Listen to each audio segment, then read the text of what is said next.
সবাই 1 নম্বর ওয়ার্ডের মানুষ সব জায়গায় বন্দোবস্ত হয়েছে, আমাদের জায়গা এখানে নয়। আমরা মরবো কিন্তু সরবো না।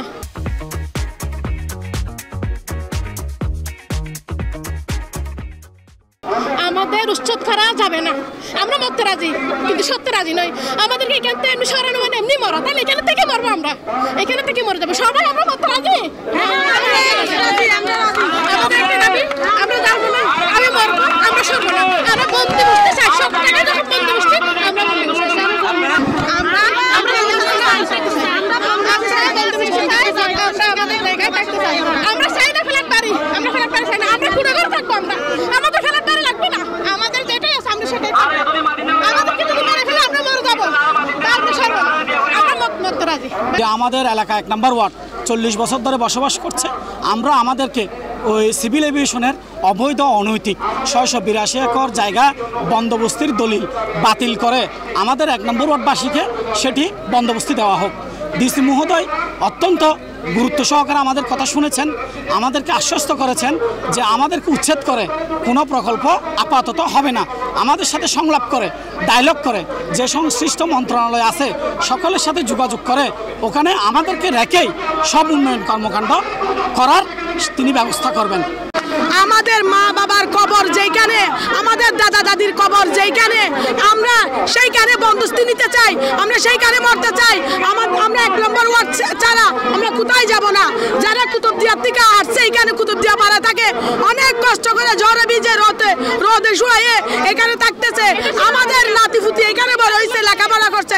আমরা 1 নম্বর ওয়ার্ড ছাড়বো না, ছাড়বো না, ছাড়বো না। আমাদের দাবি একটা, এক কথা এক দাবি। আপনারা বলেন এক কথা এক দাবি, আমরা মরে গেলেও আমাদেরকে ফায়ার দিলেও আমরা ছাড়বো না।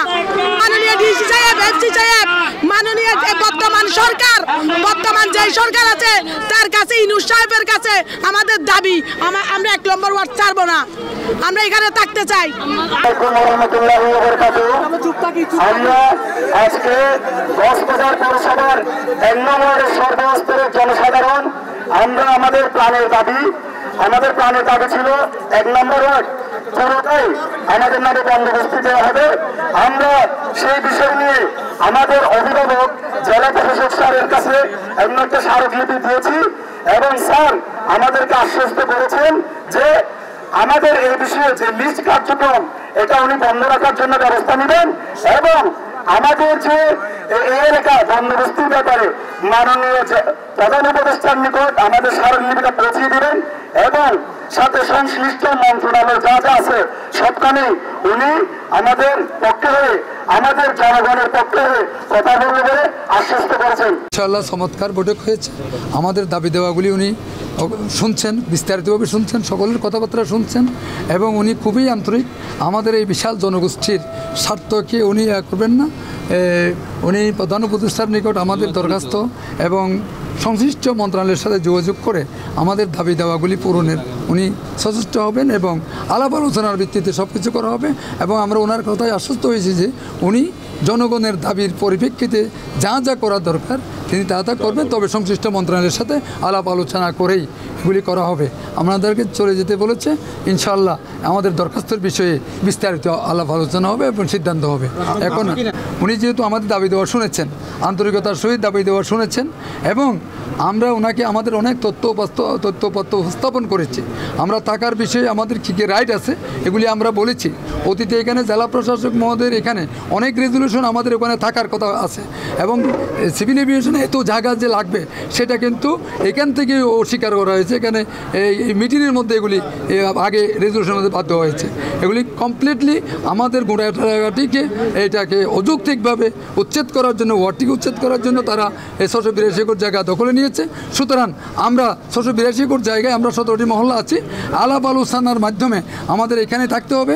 এই ওয়ার্ডটি আমরা কক্সবাজার পৌরসভার যে ওয়ার্ডটি আছে এই ওয়ার্ডটি 12টি ওয়ার্ডের মধ্যে একটি ওয়ার্ড, এটা সবচাইতে জনবহুল একটি ওয়ার্ড। এখানে আমাদের অনেক মসজিদ, মাদ্রাসা, কবরস্থান, চুটকি মহল, ব্যবসা প্রতিষ্ঠান সহ অনেক কিছু রয়েছে। সুতরাং আমরা এখানে থাকার অবশ্যই অধিকার রয়েছে। এটা একটি গেজেট নোটিফিকেশনের মাধ্যমে আমাদের এখানে একটি ওয়ার্ড হয়েছে। সুতরাং আমরা এই ওয়ার্ডটিকে বিরুদ্ধ হতে দেবো না, আমরা ওখানে থাকতে চাই। এবং সিভিল এভিয়েশন অযৌক্তিক যে জায়গাগুলি নিয়েছে 682 একর, এগুলি বাতিল করে আমাদেরকে একটি আলাপ আলোচনার ভিত্তিতে আমাদের স্থায়ী পুনর্বাসন দিতে হবে এবং ওখানেই স্থায়ীভাবে আমাদের বসবাসের সুযোগ দিতে হবে। এটা আমাদেরকে আমাদের মাননীয় জেলা প্রশাসক মহোদয় আশ্বস্ত করেছেন। সুতরাং সংশ্লিষ্ট মন্ত্রণালয়ের সাথে অতি শীঘ্রই যোগাযোগ করে এটা করবেন। আর ইতিমধ্যে তাদের যে মানে লিস্ট, সিভিল এভিয়েশনের লিস্ট কার্যক্রম বন্ধ থাকবে যতক্ষণ না পর্যন্ত এই সমস্যার সমাধান না হবে। 15,000-এর মতো ভোটার আছে, 50,000-এর উপরও বেশি মানুষ এখানে বসবাস করে। আমাদের অধিকার হচ্ছে, আমাদের দাবি হচ্ছে এখানে স্থায়ী একটি বন্দোবস্তি পাওয়া এবং সেই দাবি আদায়ের লক্ষ্যে আমাদের এই আন্দোলন। জেলা প্রশাসন আমাদেরকে আশ্বস্ত করেছেন যদি আমাদের এই দাবি দেওয়া বাস্তবায়ন না হয় ভবিষ্যতে আরো কঠোর আন্দোলন দেওয়া হবে। মানুষ আমরা 91 বন্যার থেকে বাইশে এখানে আসছি। আমরা আস্তে আস্তে এটা বাসস্থান তৈরি করছি যে আমরা এখান থেকে এক পাও লড়বো না, এক দফা এক দাবি। আমরা ডক্টর ইউনূসের কাছে একটাই দাবি হয়েছে, আমাদেরকে এখানে আমাদের বন্দোবস্ত করা হোক। আমরা কোনো আশ্রয় প্রকল্প আমরা চাই না, আমরা এখানে বড় হয়েছি, আমরা এখানে থাকবো।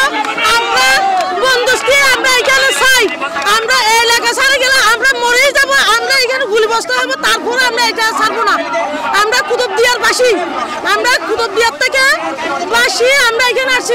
অনেক লোকজন, আমরা মা বাবা, ভাই বোন, আত্মীয় সব কি 91 বন্যার সময় বাসে চলে গেছে। তাও আমরা কষ্ট করে এখানে আসছি। কেন আমাদেরকে উচ্ছেদ করা হবে? আমরা কার দোষ করছি?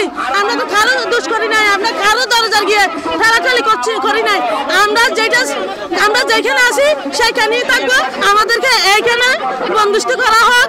আমরা এক দফা এক দাবি, একটাই কথা, আমরা ডক্টর ইউনূসের কাছে বলতেছি, অনুরোধ করে আমাদেরকে এখানে বন্দোবস্ত করা হোক। এটা আমার চাওয়া পাওয়া, এই লোক কথা।